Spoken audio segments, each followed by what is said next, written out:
इस वीडियो में हम देखने जा रहे हैं भारत का राष्ट्रीय पंचांग यानी कि राष्ट्रीय कैलेंडर जो किस तरीके से होता है, इसको हम देखेंगे। ज़्यादातर लोग को प्रॉब्लम होती है कि जो हिंदी के महीने होते हैं इसको जनरली समझ नहीं पाते हैं, जैसे चैत, बैसाख, जेठ, आषाढ़, सावन, भाद्रपद, इस तरह के जो महीने हैं ज़्यादातर लोग समझ ही नहीं पाते हैं। हाँ, मैक्सिमम लोग को ये याद होता है कि होली आता है वो फागुन का महीना होता है, और बारिश वगैरह होती है तो सावन, भाद्रपद इस तरह के होते हैं, बस इतना ही वो समझ पाते हैं। इससे ज़्यादातर चीज़ें ज़्यादातर लोगों को पता नहीं होती है, राइट। तो हम उसको भी देख लेंगे और अपने एग्ज़ाम के पॉइंट व्यू से जो भी ज़रूरी होगा उसे भी हम देखेंगे। तो चलिए देखते हैं। तो जो भारत का राष्ट्रीय पंचांग है, नेशनल जो कैलेंडर है, ये ग्रेगोरियन कैलेंडर यानी कि जो क्रिश्चियन कैलेंडर है ना, उसके साथ देश में शक संवत देखा जाता है। कौन सा है? शक संवत है। लेकिन शक संवत से पहले हम विक्रमादित्य का एक लिखा हुआ था विक्रम संवत, उसको हम करते थे, मानते थे। इन दोनों का फर्क क्या उसे भी हम देख लेंगे एक बार, राइट। लेकिन जो देश में है ज़्यादातर लोग जनवरी फरवरी तो जानते हैं, पर जो शक संवत है इसके बारे में गाँव वगैरह में कुछ लोग ज़्यादातर यूज़ करते हैं, या फिर ज़्यादातर लोग इससे अनजान है, उस चीज़ को समझते नहीं है सही तरीके से। तो जो भारत का राष्ट्रीय कैलेंडर है इसको 22 मार्च 1957 को अपनाया गया था, राइट। अभी जो है इस समय शक संवत है। और जो जिसको बोलते हैं ग्रेगोरियन कैलेंडर, ये ग्रेगोरियन कैलेंडर से मतलब है कि जो क्रिश्चियनों का कैलेंडर है उसके से काफ़ी अलग है। और हिंदू कैलेंडर इसको बोल सकते हैं या फिर राष्ट्रीय कैलेंडर बोल सकते हैं। ये सामान्यतः 22 मार्च को शुरू होता है। शुरू कब होता है? 22 मार्च को। और इसकी आखिरी दिन जो होता है वो 21 मार्च का होता है। और शुरुआत होता है 22 मार्च से और आखिरी दिन जो होता है 21 मार्च होता है। तो इसके जुड़े हुए बाकी तथ्यों को हम एक बार देखते हैं। मैं कुछ चीज़ आपको यहाँ बता देता हूँ। देखिए, चैत जो होता है हिंदू कैलेंडर का जो शक संवत है, जिसको राष्ट्रीय कैलेंडर बोलते हैं, वो पहला मंथ होता है जो 22 मार्च को जनरली शुरू होता है। जनरली 22 मार्च को शुरू होता है और ये मार्च और अप्रैल तक होता है। अगला बैसाख आता है जो अप्रैल और मई तक होता है। फिर आता है ज्येष्ठ जो कि मई जून तक होता है। और फिर इसके बाद आता है आषाढ़, जो महीना सामने आप देख सकते हैं। फिर सावन, फिर भाद्रपद, फिर अश्विन, फिर आता है कार्तिक, फिर मार्गशीर्ष, फिर पौष, और फिर इसके बाद माघ, इसको माघा बोलते हैं जनरली। और इसके बाद आता है फागुन जो कि फरवरी मार्च तक जनरली होता है। कुछ और चीज़ें हैं यहाँ पे, एक ही बात है वहाँ पे।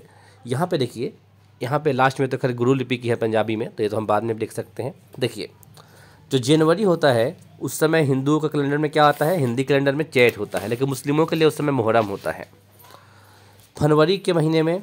फिर यहाँ पे बैसाख और यहाँ पे सफ़र होता है। जो देखिए, जो हिंदू कैलेंडर है ये भी चांद के बेस पे होता है। किस बेस पे? चांद पे। मैं थोड़ा सा आपको दिखाता हूँ। जैसे ये आप देख रहे हैं, ये हमारा सोलर सिस्टम है। और सोलर सिस्टम में आपको पता है कि सेंटर में जो है सन है, सूरज जो है सेंटर में है, और अगल बगल में बाकी जो ग्रह हैं। तो हमारी जो पृथ्वी है वो तीसरे नंबर पे है। मैं एक बार पृथ्वी के पास ले चलता हूँ ताकि आप इससे समझ पाएँ। इस पर जूम करते हैं। अब हमारे यहाँ पृथ्वी के पास में, इसे ध्यान से देखना आप। तो आप ये देख रहे हैं कि पृथ्वी है और पृथ्वी का चक्कर यहाँ पे चांद लगा रहा है। तो जो चांद जो पृथ्वी का चक्कर लगाता है ना, इसके बेस पे हिंदू का कैलेंडर और मुस्लिमों का कैलेंडर इसी के बेस पे है कि जिस बेस पे जो चांद है वो पृथ्वी का चक्कर लगा रहा है। लेकिन जो मुस्लिम और हिंदू के कैलेंडर के बाद जो क्रिश्चियन कैलेंडर है, जिसको बोलते हैं ग्रेगोरियन कैलेंडर, ये सूरज का जो एक चक्कर लगाता है ना पूरे साल में, उसके हिसाब से जनवरी फरवरी का महीना होता है। और हिंदू और मुस्लिमों के कैलेंडर में ये फ़र्क होता है। एक और है कि जो मुस्लिमों के पर्व त्यौहार होते हैं ना, वो हमेशा पीछे होते चले जाते हैं, हमेशा पीछे होते चले जाते हैं। और जो हिंदुओं का कैलेंडर है वो जनरली हर 2 साल पे अपने जगह पे सेट हो जाते हैं। हर 2 साल पे अपनी जगह पे क्या होते हैं? वो सेट हो जाते हैं। और ये कैलेंडर काफ़ी दूर रह जाते हैं मुस्लिमों के जो त्यौहार है, राइट। और हिंदुओं में क्या आता है? हर 2 साल पे एक 2 मास आता है। क्या आता है? 2 मास, जिसकी वजह से 2 महीने होते हैं। वरना जो चांद है ना, और पृथ्वी के एक चक्कर कितने समय में लगा लेता है? 28 दिन में लगाता है। चांद जो पृथ्वी का चक्कर लगाता है वो 28 दिन में ही लगा लेता है। और उसके हिसाब से तो पूरा होगा नहीं, इसलिए हर 2 साल पे हिंदुओं में एक 2 मास आता है। उसकी वजह से हमें बाकी जो है हर 1 साल आगे पीछे होता रहता है हिंदुओं का जो पर्व त्यौहार है। और लेकिन वो 1 साल में फिर से बराबर अपनी जगह पे आ जाता है। मुस्लिमों का जो है हर साल पीछे होता जाता है, पीछे होता जाता है हमेशा से, और हमेशा से होता रहेगा, राइट। और इसको पूरा होने में लगभग 12 से 14 साल लगेंगे कि फिर से अपनी जगह पे आ पाए जहाँ पे शुरू किया गया था। 12 से 14 साल में फिर अपनी जगह पे आ जाते हैं, वरना पीछे होते रहते हैं जो मुस्लिमों में है। सो इसके बारे में डिटेल में मैं क्या बताऊंगा जब हम ज्योग्राफी की क्लास करेंगे। फिलहाल हम इतना समझते हैं कि मुस्लिमों के महीने ये होते हैं और हिंदुओं के महीने ये होते हैं। आप वीडियो पॉज करके चाहे तो इसे देख सकते हैं। अब शक संवत और विक्रम संवत में क्या फ़र्क है, बेसिक जो गैप्स हैं उसको समझ लीजिए। देखिए शक संवत जो है ना वो 78 ईसा पूर्व पहले शुरू हुआ था। कब शुरू हुआ था? 78 ईसा पूर्व पहले शुरू हुआ था, राइट। और जो विक्रम संवत है, विक्रम संवत 57 ईस्वी में शुरू हुआ था, जो क्रिश्चियनों के अंदर 57 ईस्वी के हिसाब से शुरू हुआ था, ठीक है। तो उस समय उन्होंने एक माना था, 57 ईस्वी क्या माना था? एक माना था। उसके हिसाब से अगर देखा जाए तो इस समय क्या चल रहा है? 2022 चल रहा है। तो विक्रम संवत के हिसाब से इस समय 2079 चल रहा है, 2079 चल रहा है, 2079। और शक संवत के हिसाब से इस समय 1944 चल रहा है। किसके हिसाब से? शक संवत के हिसाब से। देखिए अगर शक संवत को आप देखें तो ये भारत का आधिकारिक कैलेंडर है, आप इसे समझ गए हैं, मैं बता दिया हूँ। और सरकारी रूप से इसे अपनाने का पीछे कारण था कि प्राचीन लेखों को आप देखें, शिलालेखों को देखें तो सब में इसका वर्णन देखा गया है शक संवत के बारे में, राइट। लेकिन यह अंग्रेजी जो कैलेंडर होता है उससे कितना पीछे? 78 साल पीछे। ये बात आपको ध्यान रखना है। ये तो 2019 के हिसाब से हमने तुलना किया है, 2022 से तुलना करेंगे तो 3 साल पीछे कर लीजिए, 3 साल और जोड़ लीजिए इसमें, यानी कि 1944 हो जाएगा अभी 2022 में, ठीक है। विक्रम संवत के पहले देख लेते हैं विक्रम संवत क्या है जनरली। देखिए विक्रम संवत क्या है? विक्रम संवत की जो शुरुआत हुई थी ये इस हिसाब से हुई थी कि जो राजा विक्रम थे इनके द्वारा किया गया था, राइट। और इनमें सबसे बड़ा खगोल शास्त्री था, इनका नाम था ब्राह्महीर। क्या नाम था इनका? ब्राह्महीर। और इनकी सहायता से इसकी शुरुआत की गई थी। ब्राह्महीर की मान्यता काफ़ी अधिक थी, इसलिए इस संवत के प्रसार में कठिनाई नहीं आई। मतलब कि ब्राह्महीर काफ़ी फेमस इंसान थे, इसलिए अपने आप फेमस हो गया था उस समय ये।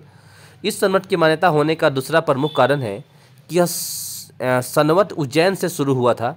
उज्जैन में आप जानते होंगे कि ऐसी जगह है जहाँ से कर्क रेखा गुजरती है, वहाँ से समय गणना, घड़ी आदि कई महत्वपूर्ण घटनाएं जुड़ी हुई है। इससे कारण उस जगह की मान्यता है।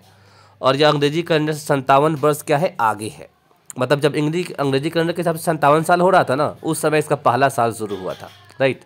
उस समय इसका पहला साल नहीं सर माफ़ करना, मतलब पहला साल शुरू नहीं, जब इसका पहला साल शुरू हुआ अंग्रेजी कैलेंडर का, तो उस समय ये ऑलरेडी 57 साल पूरा कर चुका था, 57 साल पूरा कर चुका था। और जैसे अंग्रेजी कैलेंडर का पहला साल शुरू हुआ उस समय इसका पहला 58वां शुरू हो गया, ठीक है। इसलिए 57 साल क्या है? ये आगे है।